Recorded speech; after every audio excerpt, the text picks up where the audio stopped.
प्रिय साथीहरू, स्टुडियो साउन्डट्र्याकको नेपाली कथा श्रृङ्खलामा पुनः यहाँहरूलाई स्वागत छ।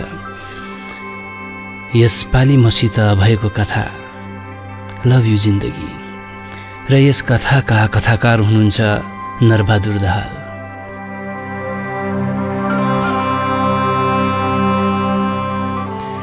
सधैँ जस्तै वासुदेवले आज पनि मुरारी लालको दोकानमा पुगेर हिजोको लट्रीको रिजल्ट माग्यो अनि आफूसित भएको टिकटसित मिलाएर हेर्न लाग्यो। माथिदेखि तलसम्म दुईपल्ट हेरेपछि उसलाई विश्वास भयो आज पनि लट्रीमा कुनै प्राइज फसेन। उसले फेरि आजको 2वटा टिकट लिएर मुरारी लाललाई 20 रुपैयाँ दियो अनि चुपचाप आफ्नो बाटो लाग्यो। यो उसको दिनचर्या नै भइसकेको थियो।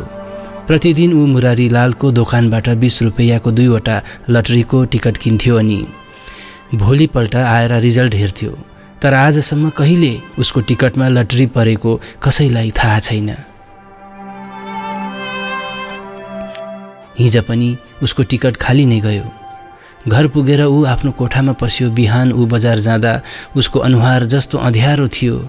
अहिले पनि त्यस्तै देखेर मायाले केही ठट्टा गर्दै भनी, आज पनि लटरी फसेन हैन? बासु दाजु, अनुहार त अँध्यारै छ।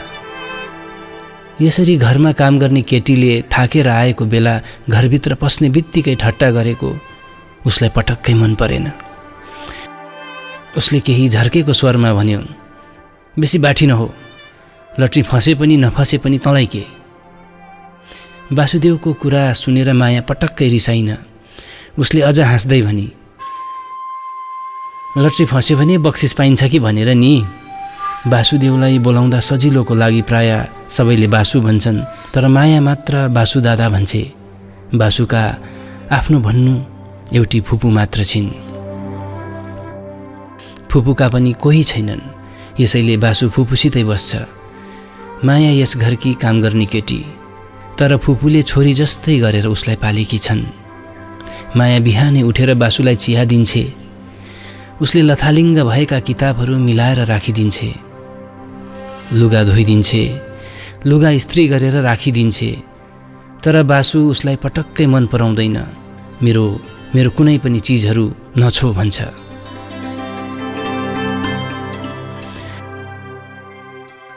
फुपू माया र बासु दुवैलाई माया गर्छिन्। उनको ढल्कँदो उमेरले माया र बासुको बिहे गरिदिएर शान्तिसित मर्ने एउटा सपना देखेको छ। उनी जान्दछिन् यो कुरा सम्भव छैन, किनभने बासुको मनदेखि माया धेरै टाढो छे र मायाको अबोध मन यो सब कुरामा अनभिज्ञ छ। उसलाई बासुले मन नपराइदिएकोमा कुनै दुःख पनि छैन। बासुले मायालाई मन नपराएको एउटा कारण छ। जीवनको असफलताहरूबाट थाकेर बासु आफूलाई अभागी सम्झन्छ। ऊ भन्छ, मोहमा अल्झनेहरू नै मृत्युसित डराउँछन्। तर उसलाई कुनै कुराको मोह छैन। यसैले ऊ सधैँ जीवनको होइन मृत्युकै चाहना गर्छ। उसलाई जीवनमा अरू कुनै चाह छैन। ऊ सधैँ लटरी लगाउँछ। कुनै पैसाको लोभ लालचले होइन, तर लटरीमा कुनै प्राइज नपर्दा ऊ अभागी हो भन्ने कुरा पुष्टि हुन्छ। यसैमा ऊ सन्तुष्ट पनि छ। माया उनलाई जीवनको उज्यालोतिर लैजान चाहन्छे। यसैले ऊ मायालाई मन पराउँदैन।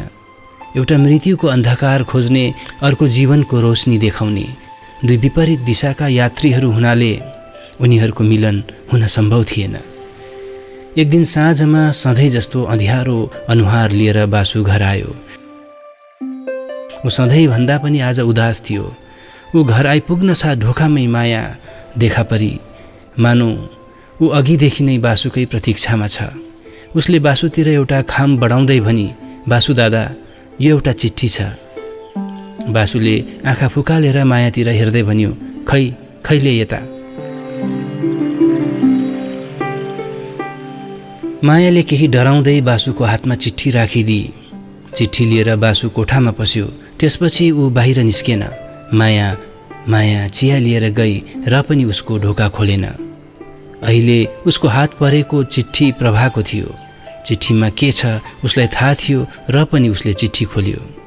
प्रभाले चिठीमा लेखेकी थिए, मेरो प्रिय बासु, अब मलाई बिर्स, म तिम्री हुन सकिनँ। मेरो बिहे अरूतिर निश्चित भयो। मैले आमा बाबुको आँखामा आँसु देख्न सकिनँ। मलाई क्षमा गर। प्रभा उसकी कलेजदेखिकी साथी थिए। धेरै दिनदेखिको उसको प्रभासितको सम्बन्ध थियो। प्रभासितै बिहे गर्ने उसको सपना पनि थियो। यो सबै यो एउटै चिठीले चकनाचुर पार्यो। ऊ ढोका बन्द गरेर खुब रोयो। उसले सोच्यो ऊ एक्लो थियो, अझ एक्लो भयो। प्रभा र मायामा धेरै असमानता थियो। माया 10औं कक्षासम्म पढेकी, खुबै सरल र शालीन थिए। उसमा प्राकृतिक सौन्दर्य थियो। ऊ अनुहारमा कहिले मेकअप गर्दिनथी। बाहिरबाट जस्तो देखिए पनि ऊ मनकी खुबै बाठी थिए। ऊ दिनभरि घर र खेतमा काम गरिरहेकी हुन्थी। यसरी काम गर्दा उसका निधारमा आएको चिटचिटे पसिनाले उसको अनुहार अझ उज्यालो हुन्थ्यो। उसको गोरो अनुहार धपक्क बल्थ्यो। कामले कहिले नथाक्ने उसको हँसिलो अनुहार र अङ्ग अङ्गमा भएको स्फूर्तिको सबैले प्रशंसा गर्थे। त्यसै दिन जब धेरै बेर बासुको कोठाको ढोका खोलिएन, माया एकपल्ट फेरि चिया लिएर गई अनि ढोका ढकढकाउँदै भनी, बासु दादा चिया। धेरै बेर ढोका ढकढकाउँदा पनि ढोका खोलिएन। ढोका नखोलिएपछि माया फर्कन लागेकी थिई। अचानक बासुको कोठाबाट ठुलो आवाज आयो। केही चिज खसे जस्तो आभास भयो। माया हतार हतार फुपूलाई लिएर आई अनि सबै कुरा भनी। दुवैजना मिलेर जोडले ढोका ढकढकाए, तर ढोका खोलिएन। निकै हल्ली खल्ली भयो। घर छेउकै माइला दाजु आएर ढोका भत्काइदिए। बासुको कोठाको विभत्स दृश्य देखेर सबै छक्क परे। भित्र घाँटीमा पासो लगाएको बासु छटपटाइरहेको थियो। पासो लागेको डोरी चुडिएकोले बासु भुइँमा झरेको थियो। मायाले हतार हतार छुरी ल्याएर डोरी काटेर पानी खुवाइदिए। सबै भएर उसलाई ओछ्यानमा सुताइदिए। पुलिस केस हुन्छ भनेर अस्पताल लगिएन। गाउँकै एकजना कम्पाउन्डर थिए, उनैले हेरे। अलिअलि ज्वरो थियो। एउटा इन्जेक्सन लगाएर घाँटीको घाउमा मलम लगाएपछि बासु राम्ररी निदायो। जब बासुलाई होस आयो, उसको सर्वाङ्ग दुखिरहेको थियो। उसले सम्झ्यो अभागीलाई त मृत्युले पनि नलैजाँदो रहेछ। त्यस दिनदेखि बासुलाई मायासित अझ रिस उठ्यो। यसले मलाई नबचाएकी भए आज म शून्यमा विलिन भइसक्ने थिएँ। किन यसले मलाई मर्न दिन्न? म सधैँ मृत्यु रोज्ने मान्छे, जहिले पनि यसले किन मलाई जीवनको उज्यालोतिर लैजान्छे? एकछिनमा माया एक गिलास दुध लिएर आई अनि भनी, बासु दादा, यो हर्दी हालेको तातो दुध छ, यसलाई स्वाट्ट पार्नुहोस् त, धेरै आराम मिल्छ। बासुलाई बेसी रिस उठ्यो भने ऊ पटक्कै बोल्दैन थियो। अहिले पनि ऊ केही बोलेन। मायाले दुध टेबलमा राखिदिँदै भनी, बासु दादा, तपाईँ कस्तो मान्छे? तपाईँलाई जीवनको मोह नहोला, तर तपाईँले यति पनि सोच्नु भएन तपाईँ बिना हामी कसरी बाँच्छौँ? यति भनिराखेर जवाफ पनि नपर्खी माया भान्सा कोठातिर लागि। राति बासुले एउटा नराम्रो सपना देख्यो। यस्तै डरलाग्दो सपना ऊ बेला बेलामा देखिरहन्छ। आज पनि उसले त्यस्तै नराम्रो सपना देख्यो र चिच्याहटसित बिउज्यो, अहो कस्तो डरलाग्दो सपना। यो सपनाबाट उसले कहिले छुटकारा पाउन सकेन। उसलाई जीवनदेखि टाढो र मृत्युको नजिक लैजाने पनि यो सपना नै हो। ऊ निद्राबाट बिउजदा उसको सर्वाङ्ग पसिनाले भिजेको थियो। उसको मुटु तीव्र गतिमा चलिरहेको थियो। ऊ बिछौनामा बसेर राति देखेको सपना सम्झन लाग्यो। अलिअलि धमिलो सम्झनाहरू एक एक गर्दै उसका आँखा अघि आए। सिलगढीतिर गइरहेको एउटा गाडी, त्यसभित्र भरि प्यासेन्जर अचानक लिखुभिरमा खसेर कता हो कता बेपत्ता भयो। ऊ अझ उद्विग्न भयो। उसले बिस्तारै अतीतका कुराहरू सबै सम्झिँदै गयो। 2 दिनपछि दशैंको रमझम थियो। चारैतिर हर्ष उल्लासको वातावरण थियो। 5 वर्षकी सानी बहिनी कुन्तलाले सिलगढी घुमेर आउने जिद गरी। सिलगढीको मेलामा सर्कस पनि हेर्ने, दशैंको सौदापात पनि गर्ने सल्लाह भयो। बाबुले घरको गाडी निकाल्न लगाएर परिवारका सबैलाई तयार हुन लगाए। त्यसपछि बाबु, आमा, बहिनी सबै बासुसित गाडीमा बसे। बिहान पानी परेर जमिन अलिअलि भिजेको थियो। बिहान पानी परेर जमिन अलिअलि भिजेको थियो। गाडी लिखु भिर पुगेपछि बाटो छोडेर भिरबाट झर्यो अनि कता हो कता खोलामा बेपत्ता भयो। खोलाको किनारमा बासुलाई मात्र बेहोस अवस्थामा भेटियो अनि सबैले हार गुहार गरेर अस्पताल पुर्याए र ऊ बाँच्यो। टिस्टाले बगाएर लगेको गाडी समेत कति खोज्दा पनि कसैको लाससम्म भेटिएन। 10 वर्ष अघिको यो घटना उसले अझ पनि बिर्सन सकेको छैन। उसलाई एकमात्र फुपूले लगेर लालन पालन गरिन्। त्यसै दिनदेखि उसलाई जीवनदेखि वितृष्णा भयो अनि उसले आफैलाई पनि अभागी सम्झिन थाल्यो। यी सबै उसले एक एक गरेर सबै बिस्तारै सम्झँदै गयो। जति सम्झ्यो उसलाई जीवनप्रति उति घृणा लाग्दै जान्थ्यो। छिमेकमा एउटी सानी केटी थिई। उसको नाम मैना थियो। मैनालाई देख्दा उसलाई कुन्तलाको याद आउँथ्यो। यसैले ऊ मैनालाई खुबै प्यारो गर्थ्यो। मैना पनि उसलाई देखेपछि उसको पछि पछि दौडन्थी। एक दिन मैना साथीहरूसित पिकनिक खेल्न गएकी थिई। खोलामा डुबेर मरी भन्ने खबर आयो। यो खबर सुनेपछि ऊ ज्यादै व्यग्र भयो। उसलाई फेरि आफ्नी बहिनी कुन्तलाको याद आयो। त्यस दिन पनि बासु दिनभरि उदास थियो। ऊ यताउता घुमिरह्यो। ऊ कसैसित बोलेन। घरदेखि केही पर एउटा पुरानो कुवा थियो। उसले केही नसोची झम्म यही कुवामा हाम फाल्यो। तर कुवा सुकेको थियो। यसमा पानी थिएन। खेतबाट ल्याएको पराल सुक्खा कुवामा राखेको थियो। उसलाई केही पनि भएन। परालमाथि लड्दा उसलाई कुनै चोटपटक पनि लागेन।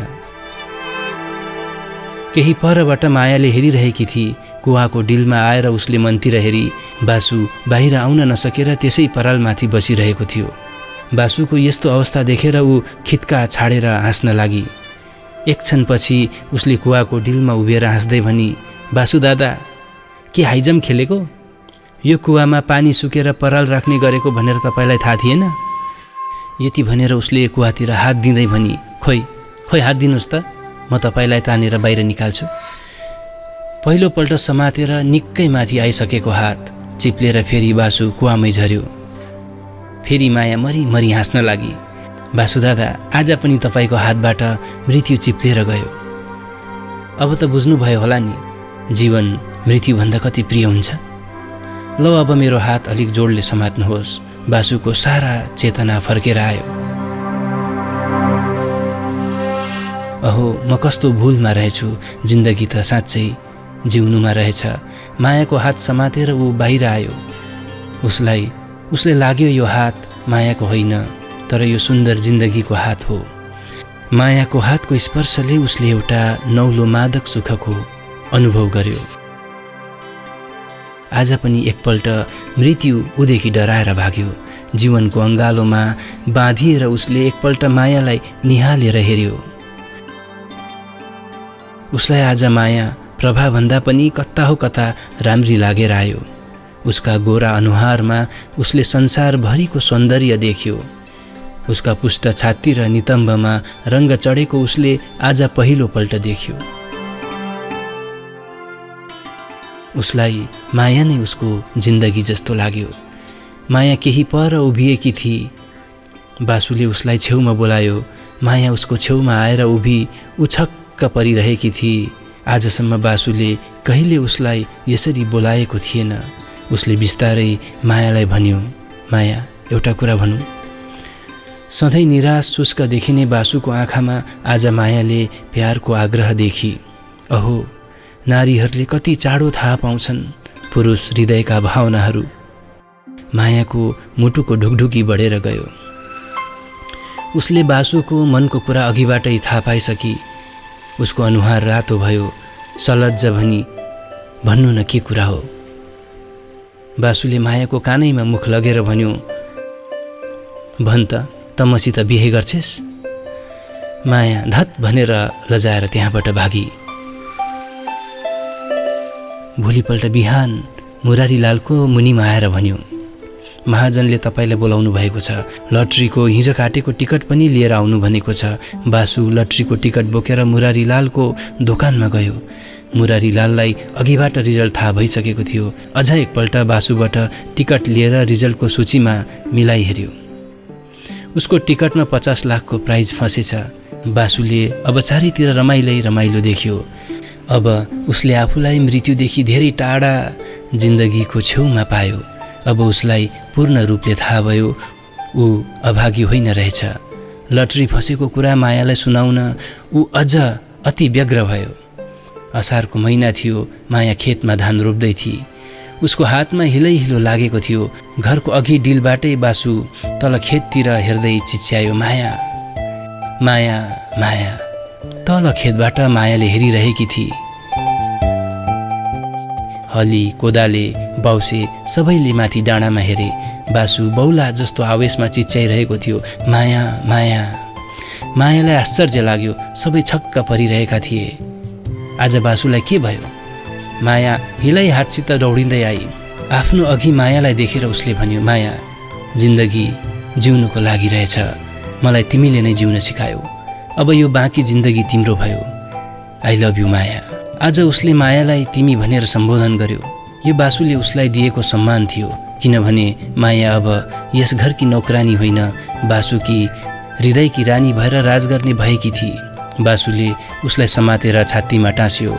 माया लाज सङ्कोच र खुसीले बासुलाई अङ्कमाल गरेर उसको छातीमा मुख लुकाई।